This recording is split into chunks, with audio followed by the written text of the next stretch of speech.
ഇന്ന് നിങ്ങളുടെ മുമ്പിൽ ഞാൻ പറയാൻ പോകുന്നത് ചിത്രകേതോപാഖ്യാനമാണ്. ഭാഗവതത്തിൽ വളരെ പ്രസക്തമായൊരു ഭാഗമാണ് ചിത്രകേതോപാഖ്യാനം.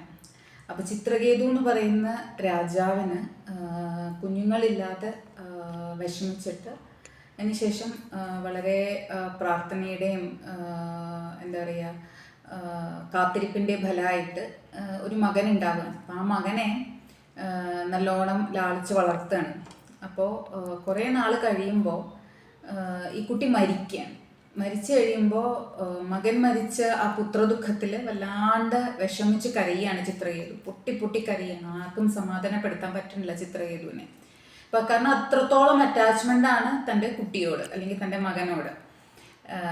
ഇത് കണ്ടിട്ട് നാരദർ വരികയാണ് അവിടെ. അപ്പം നാരദർ വന്നിട്ട് ഈ വിഷമം കണ്ടിട്ട് അദ്ദേഹത്തിന് തോന്നി ചിത്രകേതുവിന് എന്താ പറയുക സത്യത്തിലുള്ള കാര്യം എന്താണ്, ഒരു ജീവൻ എന്താണ് സംഭവിക്കുന്നത് മരിച്ചു കഴിഞ്ഞാൽ എന്നുള്ളത് മനസ്സിലാക്കി കൊടുക്കണം എന്ന് തോന്നി.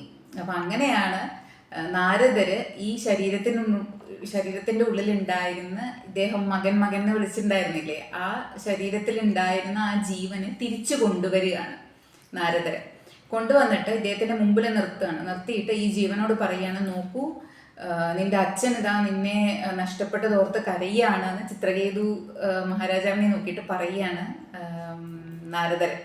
അപ്പോൾ ഈ ജീവൻ പറയുന്ന കുറച്ച് കാര്യങ്ങളുണ്ട്, അതാണ് ഇവിടെ പ്രധാനം. അതായത് അതാണ് വളരെ എന്താ പറയുക ഇമ്പോർട്ടൻസോട് കൂടി നമ്മൾ ശ്രദ്ധിക്കേണ്ട കാര്യം എന്ന് പറയുന്നത്. ആ ജീവൻ പറയാണ്, ആരുടെ അച്ഛൻ ആരുടെ അമ്മ, എനിക്ക് അച്ഛനുമില്ല അമ്മയുമില്ല. ഞാൻ ഒരുപാട് പേർക്ക് അച്ഛനായിട്ടുണ്ട്, ഒരുപാട് പേർക്ക് അമ്മയായിട്ടുണ്ട്, ഒരുപാട് പേർക്ക് മകനായിട്ടുണ്ട്, ഒരുപാട് പേർക്ക് ഭർത്താവായിട്ടുണ്ട്, ഭാര്യയായിട്ടുണ്ട്, മകളായിട്ടുണ്ട്. അങ്ങനെ ഒരുപാട് ജന്മങ്ങൾ പല ശരീരങ്ങളിലൂടെ കടന്നാണ് ഇപ്പോൾ ഇന്ന് പുറത്തു വന്നിരിക്കുന്നത്. അപ്പോൾ നാരദരോട് പറയാണ്, ഇനിയും നിങ്ങൾ എന്താ എന്നോട് ആവശ്യപ്പെടുന്നത്? ഇദ്ദേഹത്തിൻ്റെ സമാധാനത്തിന് വേണ്ടിയിട്ട് ആ ശരീരത്തിൻ്റെ ഉള്ളിലേക്ക് തിരിച്ചു കയറാനാണോ എന്ന്. അപ്പോൾ ഒരു ജീവനും ഇവിടുന്ന് പോകുമ്പോൾ തിരിച്ച് ഒരു ശരീരത്തിലേക്കും വരണം എന്ന് ആഗ്രഹിക്കുന്നില്ല. വളരെ കഷ്ടപ്പെട്ടാണ് ഒരു ശരീരത്തിലേക്ക് വരുന്നതും ജന്മമെടുക്കുന്നതും, മനസ്സിലായോ?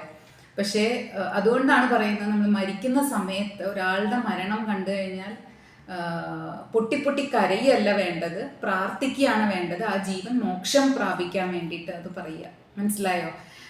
പക്ഷേ ഇതും എപ്പോഴും ഞാൻ പറയാറുള്ള പോലെ നമുക്ക് സംസാരിക്കാൻ അല്ലെങ്കിൽ പറയാൻ എളുപ്പമാണ്, പക്ഷേ അത് പ്രാവർത്തികമാക്കാൻ വലിയ ബുദ്ധിമുട്ടാണ്. നമ്മുടെ എന്താ പറയുക സ്വന്തമെന്ന് നമ്മൾ വിശ്വസിക്കുന്ന നമ്മളുടെ അച്ഛനും അമ്മയും മക്കളും ഭർത്താവും ഭാര്യയും ഒക്കെ അല്ലെങ്കിൽ സുഹൃത്തുക്കളും ഒക്കെ ഈ ലോകത്തുനിന്ന് പോകുമ്പോൾ നമ്മൾ വിചാരിക്കുന്നത് എന്താണെന്ന് വെച്ച് കഴിഞ്ഞാൽ, അയ്യോ അവർ പോയല്ലോ എന്നുള്ള അറ്റാച്ച്മെൻറ്റിലുള്ള സങ്കടമാണ്. പക്ഷെ എപ്പോഴും മനസ്സിലാക്കേണ്ട ഒരു കാര്യം, ഇപ്പോൾ ഞാൻ ഉദാഹരണത്തിന് പറയുകയാണെങ്കിൽ ധന്യ എന്ന് പറയുന്നത് ശരീരത്തിൻ്റെ പേരാണ്. ഒരിക്കലും ജീവൻ ഒരു ജാതിയോ പേരോ വർഗമോ ഒന്നുമില്ല.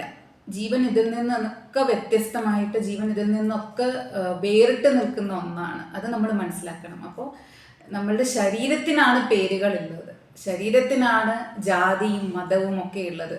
പക്ഷേ ജീവൻ എന്ന് പറയുന്നതിന് ഇതൊന്നുമില്ല. അപ്പം എല്ലാ ജീവനും ആഗ്രഹിക്കുന്നത് മോക്ഷമാണ്, ഭഗവത് പാദങ്ങളിൽ ചേരുക എന്നുള്ളത് തന്നെയാണ് എല്ലാ ജീവൻ്റെയും ആത്യന്തികമായ ലക്ഷ്യം. പക്ഷേ പ്രാരാബ്ദങ്ങൾ കൊണ്ടും കർമ്മഫലങ്ങൾ കൊണ്ടും നമ്മൾ വീണ്ടും പല യോനികളിലൂടെ ജനിച്ച് മരിച്ച് ഈ ജനന മരണ ചക്രത്തിൽ ഇങ്ങനെ പെട്ടുടലുകയാണ്. അപ്പോൾ അതിൽ നിന്നൊരു മാറ്റം അല്ലെങ്കിൽ അതിനൊരു അന്ത്യം എന്ന് വേണം നമ്മൾ ചിന്തിക്കാൻ. അതിനുള്ള ഏറ്റവും വലിയൊരു ടൂളാണ് ഹ്യൂമൻ ബർത്ത് എന്ന് പറയുന്നത്. മനുഷ്യജന്മമാണ് അതിന് ശ്രേഷ്ഠമായത്. നമുക്ക് ഭഗവാനെ ഭജിക്കാനും ഇങ്ങനെയുള്ള കാര്യങ്ങൾ മനസ്സിലാക്കാനും ഈശ്വരനിലേക്ക് തിരിച്ചു ചേരാനും നമുക്കുള്ള അനുഗ്രഹം ഒരു മനുഷ്യജന്മത്തിൽ ഉണ്ടാവാൻ സാധ്യതയുണ്ട്. പക്ഷെ അതിനും ഭഗവാന്റെ അനുഗ്രഹം വേണം. ഭഗവാൻ നല്ലോണം അനുഗ്രഹിക്കണം. എല്ലാവർക്കും അതിനുള്ള അനുഗ്രഹം ഉണ്ടാവട്ടെ എന്ന് ആത്മാർത്ഥമായിട്ട് പ്രാർത്ഥിക്കുന്നു.